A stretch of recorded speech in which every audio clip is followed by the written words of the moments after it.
सिर्फ एक one point agenda पे फोकस रखना चाहिए कि कश्मीर का इशू सॉल्व होगा तो इंडिया के साथ ताल्लुकात ठीक होंगे।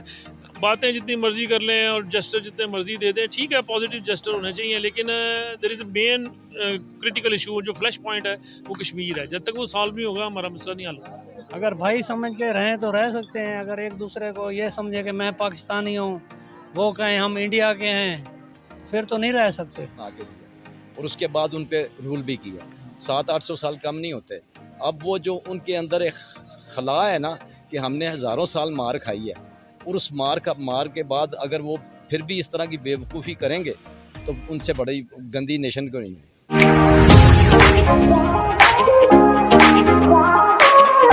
हेलो, अस्सलाम वालेकुम, नमस्ते, सत श्री अकाल। मैं हूं Ubaidur Rahman and you are watching my YouTube channel Lajawab Ubaid. Pakistan और इंडिया को बने अंग्रेज़ों से आज़ाद हुए 75 ईयर्स होने वाले हैं। पाकिस्तान और इंडिया के लोग, पाकिस्तान और इंडिया दोनों ममालिक, दोनों एक दूसरे के साथ मिलकर कैसे हंसी खुशी रह सकते हैं बगैर किसी झगड़े के। आए दिन जो हमारे LOC के ऊपर झगड़े हो रहे होते हैं, इंटरनेशनल फोरम्स पे हमारे झगड़े हो रहे होते हैं, उनको हम कैसे कम कर सकते हैं, यही मेरा आज का सवाल है। पाकिस्तानी पब्लिक के पास चलते हैं और जानते हैं उनसे। तो आइए चलते हैं पाकिस्तानी पब्लिक के पास। इस वक्त हमारे साथ एक बाबा जी मौजूद हैं, इनसे जानते हैं कि आखिर पाकिस्तान इंडिया के साथ अपने रिलेशंस कैसे अच्छे कर सकता है, पाकिस्तान इंडिया के रिलेशंस कैसे अच्छे हो सकते हैं। अस्सलाम वालेकुम जी। वालेकुम अस्सलाम। आपका नाम? मोहम्मद सईद। जी वालेकुम सलाम। सर आपका नाम? अब्दुल माजिद। वालेकुम सलाम। सर आपका नाम? रिजवान मजीद। रिजवान साहब, मुझे ये बताएं, पाकिस्तान को बने जो है वो 75 साल हो जाने इस 14 अगस्त को। पाकिस्तान अपना जो रिलेशन है अपने फर्स्ट क्या नाम है, क्या उसे कहेंगे, इमीडिएट जो हमारे हम पड़ोसी हैं, इमीडिएट जो हमारे हमसाए हैं, नेबर्स हैं, इंडिया, अफगानिस्तान, बांग्लादेश, उसके अलावा चाइना और ईरान, उनके साथ कैसे बेहतर कर सकते हैं, खुसूसन इंडिया के साथ? अच्छा, एक्चुअली ये है कि इंडिया के साथ जब तक हमारा जो मेजर डिस्प्यूट है ना वो कश्मीर का है, जब तक वो हल नहीं होगा तो सारा कुछ बेकार है, ठीक है ना। हमें सिर्फ एक वन पॉइंट एजेंडा पे फोकस रखना चाहिए कि कश्मीर का इशू सॉल्व होगा तो इंडिया के साथ ताल्लुकात ठीक होंगे। बातें जितनी मर्जी कर लें और जस्टर जितने मर्जी दे दें, ठीक है, पॉजिटिव जस्टर होने चाहिए, लेकिन there is a main critical issue जो फ्लैश पॉइंट है वो कश्मीर है। जब तक वो सॉल्व नहीं होगा हमारा मसला नहीं हल हो सकता। नहीं तो 75 साल हो गए हैं पाकिस्तान को आज़ाद हुए हुए, इंडिया को भी 75 साल हो गए अंग्रेज़ों से आज़ाद हुए हुए, क्योंकि वो कहते हैं हम आज़ाद नहीं हुए, हम सिर्फ अंग्रेज़ों से आज़ाद हुए हैं। 75 साल में हम उसको एक इतने छोटे से इशू को हम रिजॉल्व ही नहीं कर सके। नहीं, वो इतना छोटा इशू नहीं है एक्चुअली। वो इसमें ना 2-3 चीज़ें हैं। एक तो मसला उसमें ना रेसिज्म का आ जाता है कि मुस्लिम और हिंदू का इशू है, ठीक है ना। कश्मीर जो है ना मेजॉरिटी मुस्लिम सूबा है, और जो एक ऐसा यानी कि एक ऐसा पोर्ट्रे कर दिया गया सारी दुनिया में कि मुसलमान दहशत गर्द हैं और ये और वो है, ब्ला ब्ला ब्ला, इस तरह की चीज़ें। तो मतलब ये इतना भी छोटा मसला नहीं है जितना आप समझ रहे हैं, ये एक बड़ा एक इंटरनेशनल इशू है। यानी अगर कश्मीर का इशू सॉल्व हो जाए तो पाकिस्तान इंडिया के जो रिलेशन है वो अच्छे हो जाए। काफ़ी बेहतर हो सकता है। अब्दुल माजिद साहब क्या करते हैं? जी मैं छोटा सा कारोबार करता हूँ। बिजनेसमैन। बिजनेसमैन। अच्छा, मुझे ये बताएं, पाकिस्तान को बने 75 साल हो गए हैं, पाकिस्तान और इंडिया के रिलेशंस आज तक वैसे के वैसे ही हैं जो पहले दिन से थे, यानी कशीदा के कशीदा ही हैं। हाँ। हम उनको कैसे बेहतर कर सकते हैं? बात यह है कि वो कभी भी बेहतर नहीं हो सकते। उसकी वजह है कि हम उनके साथ हैं। हमने पूरा हिंदुस्तान बना के उनके हाथ में दिया, और कैसे दिया है? अपनी गलतियों की वजह से दिया है।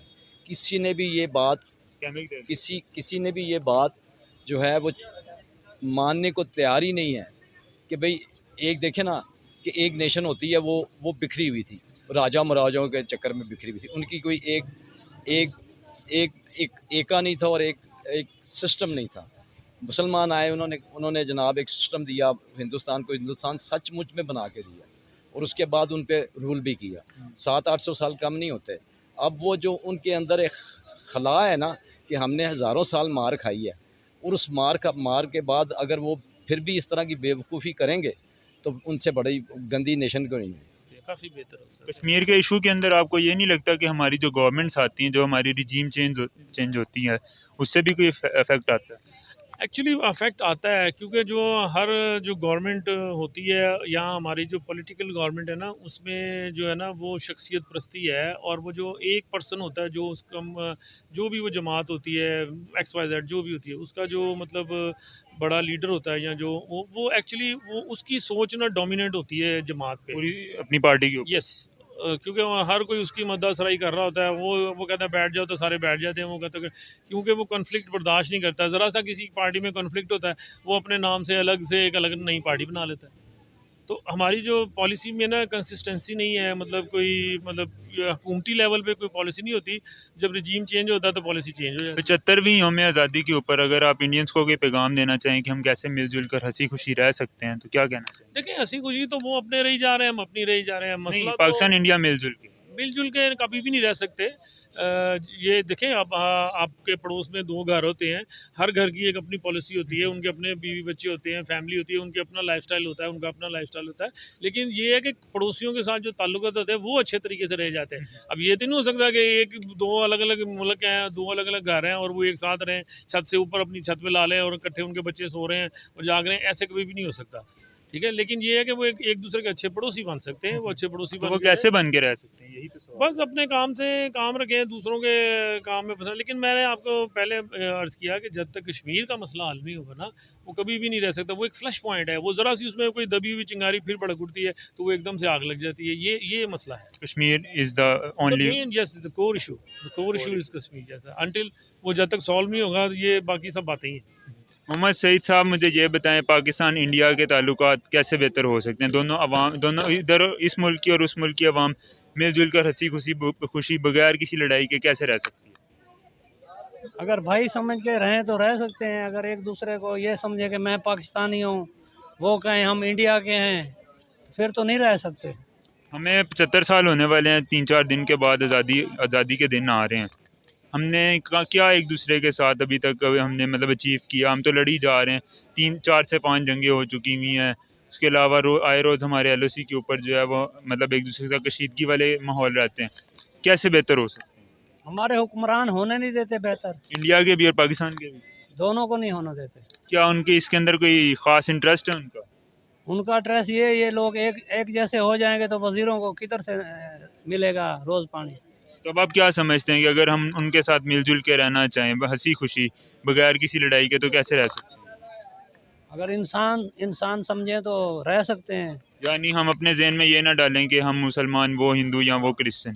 हाँ, फिर तो रह सकते हैं तो सारे इंसान।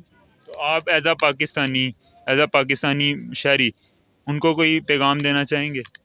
उनको यही पैगाम देना चाहते हैं कि नफ़रत ख़त्म करें, भाईचारा जो है ना वो कायम करें और रल मिल के रहें। ये ना कहें कि मैं हिंदू हूँ, वो कहे मैं मुसलमान हूँ।